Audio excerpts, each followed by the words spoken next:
అన్న నమస్తే అన్న. రామచందర్ రామచందర్ ఏ లేదు, మీ తొర్రూరు పట్టణంలో మున్సిపల్ ఎలక్షన్స్ జరుగుతున్నాయి, అంటే మొత్తం తెలంగాణ రాష్ట్రం మొత్తం జరుగుతున్నాయి. సో ఇక్కడ 16 వార్డ్స్కి ఇక్కడ ఎన్నికలు ఉన్నాయి కాబట్టి 16 ఎవరు 16 వార్డులు ఉన్నాయి. ఎవరు ఎన్ని గెలుచుకునే అవకాశం ఉంది? ఈక్వల్ ఉంటుంది, ఎవరెవరు ఉంటుంది, ఎవరైనా కన్ఫర్మ్ లేదు. ఎవరెవరికి? టీఆర్ఎస్ అయినా కాంగ్రెస్ అయినా ఒకటి, బీజేపీ మాత్రం పక్కా వస్తుంది. ఏ వార్డు? 15 వార్డు పక్క. ఓకే, 14కే పోటీ అంటారు. కాదు, అది లాస్ట్ 2 times గెలిచినా మళ్ళీ గెలుస్తున్నాం. Same candidate. ఇప్పుడు రిజర్వేషన్ లేడీ వచ్చింది, లేడీ ఉన్నారు. సో మరి ఈ 14లో అనుకుందాం పోనీ, మీరు ఒకటి 15 తీసేసిన 14లో 15లో ఎవరిని గెలుచుకునే అవకాశం ఉంది? ఈ 50-50 అనుకుంటాను, ఈక్వల్ వస్తాయి అనుకుంటాను. ఈక్వల్ వస్తాయి అనుకుంటాను. ఓరావరే ఉన్నది, ఎవరికి తగ్గపోరేది లేదు. అధికార పార్టీ అని లేదు, ప్రతిపక్షం అని లేదు, ఓరావరి ఉన్నది. ఓరావరిగానే ఉంది. సో ఏంటి మరి అధికార పార్టీ మీద మీ అభిప్రాయం ఏంటి? మనకు ఏమున్నది, ఎలక్షన్స్ అంటే ఎలక్షన్స్ లెక్కనే ఉన్నాయి. పరిస్థితి ఎలా ఉంది, అంటే పరిపాలన బాగుందా లేదా? పరిపాలనగా లోకల్ క్యాండిడేట్లను చూస్తారు అబ్బా. ఎలక్షన్స్ అనేది ఏం లేదు, లోకల్ క్యాండిడేట్లను చూస్తారు. ఫస్ట్ పార్టీ టికెట్లను కన్ఫర్మ్ చేసుకున్నారని బరిలో దిగుతారు. కానీ ఇక్కడ మాత్రం హోరావర్ ఉంటుంది. ఇక్కడ ఈ పార్టీ ఆ పార్టీ అనేది లేదు, అభ్యర్థులను బట్టి హోరావర్ ఉంటుంది. పథకాలను అందుతున్నాయా? మనకంటే తెలిసి అందులో ఉన్నాయి అనుకుంటాను. మనకేం తెలుసు, మనకేం రావా? మనకేం రావు. రైతు బంధు ఏం రుణమాఫీ మాకు రాలేదు, రైతు బంధు రాలేదు, ఏం లేవు పథకాలనే. ఫ్రీ బస్సు అది ఉన్నది.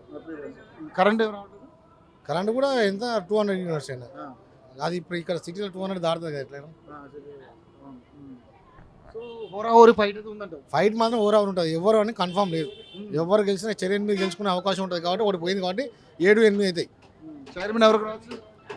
చైర్మన్ నాకు తెలిసి బీఆర్ఎస్ వస్తుంది అనుకుంటారు. బీఆర్ఎస్ ఎప్పుడు ఇక్కడ లోకల్ ఎలక్షన్స్ ఎట్లుంటాయంటే గవర్నమెంట్తో సంబంధం లేకుండా వస్తుంది. ఇక్కడ కాంగ్రెస్ ఉంటేనో బీఆర్ఎస్ వస్తుంది, సెంట్రల్లో బీఆర్ఎస్ ఉంటే ఇక్కడ కాంగ్రెస్ వస్తుంది. అంతకుముందు కాంగ్రెస్ ఉన్నప్పుడు టీడీపీ వచ్చేది, టీడీపీ ఉన్నప్పుడు కాంగ్రెస్ వచ్చేది. గవర్నమెంట్కి ఆపోజిట్ వస్తుంది తొర్రూరు, ఓన్లీ తొర్రూరులోనే. సో మరి అంటే అధికార పార్టీ వైపు బాగా ఎక్కువ మొగ్గు చూపే అవకాశం ఉందని అంటున్నారు చాలా మంది. అదేం ఉండదండి, అవుపాటి అంత ఈజీగా ఎలక్షన్స్ ఏం లేవు. ఎప్పుడైనా గవర్నమెంట్కి అయితే ఆపోజిట్ తొర్రూరు ఉంటుంది. ఇప్పుడు కాదు, ఎర్రబెల్లి హయాం కానీ చూసినాం. ఎర్రబెల్లి ఉన్నప్పుడు టీడీపీ వచ్చింది, కాంగ్రెస్ హయాంలో టీడీపీ వచ్చింది, బీఆర్ఎస్ హయాంలో టీడీపీ వచ్చింది. ఆపోజిట్ ఉంటుంది తొర్రూరు మొత్తం. ఇప్పుడని కాదు, ఎప్పుడైనా గత 15 సంవత్సరాల నుంచి తీసుకున్నా, సర్పంచ్ ఎలక్షన్ తీసుకున్నా గవర్నమెంట్ క్యాంటీన్ ఉంటుంది.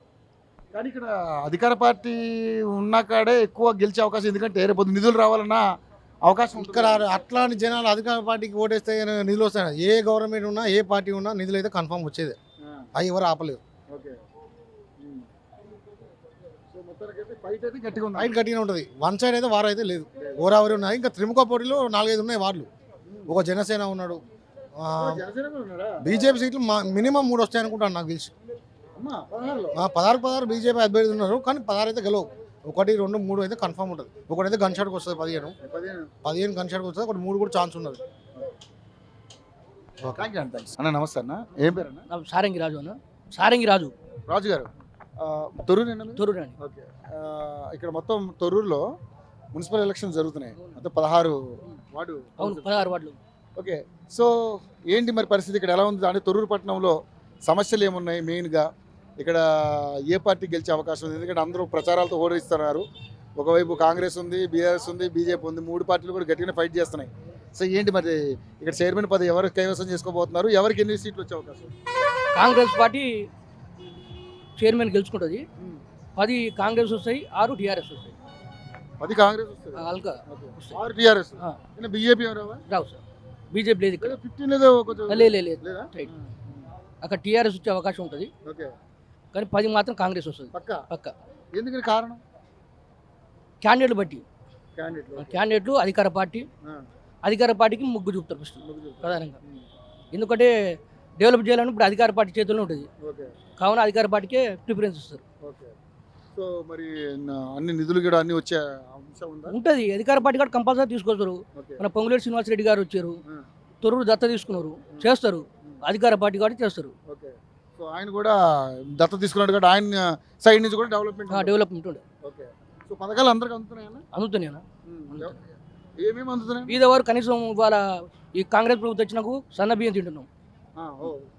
రేషన్ రేసు సన్న బియ్యం తింటున్నారు, అందరికి వస్తుంది. అందరికి వస్తున్నాయి, అరుగులైన వాళ్ళందరికీ వస్తుంది. అందరికి వస్తున్నాయి. ఆ. రేషన్ కార్డు ఇచ్చిండు కొత్తగా, ఆ.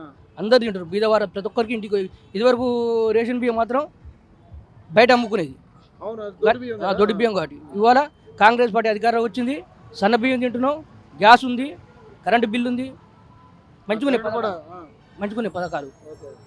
సో లేడీస్ కి బస్ కూడా ఫ్రీ ఉంది. లేడీస్కి బస్సు ఫ్రీ ఉంది. మన తెలంగాణ రాష్ట్రంలో ఫస్ట్ బస్సు ఫ్రీ పెట్టింది, ఇప్పుడు ఆంధ్రప్రదేశ్లో ఉంది, నెక్స్ట్ తమిళనాడులో కూడా జరగబోతుంది. ఓకే. సో అంటే ఇన్స్పిరేషన్ తీసుకుంటున్నారు. ఇన్సూరెన్స్ తీసుకుంది. ప్రజలు చూస్తారు, అధికార పార్టీ కాబట్టి చూస్తారు. ఓకే. కొన్ని సమస్యలు ఉండొచ్చు, ఆ. కానీ నడిపించుకుంటూ వస్తుంది ప్రభుత్వం. ఏమి సమస్యలు ఉన్నాయన్నా?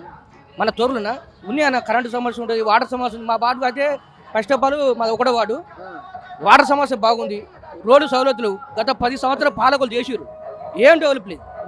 ఒక్క రూపాయి నిధి పని రాలి మాకు, ఇక్కడ ఉన్నాయి అక్కడనే ఉన్నాయి.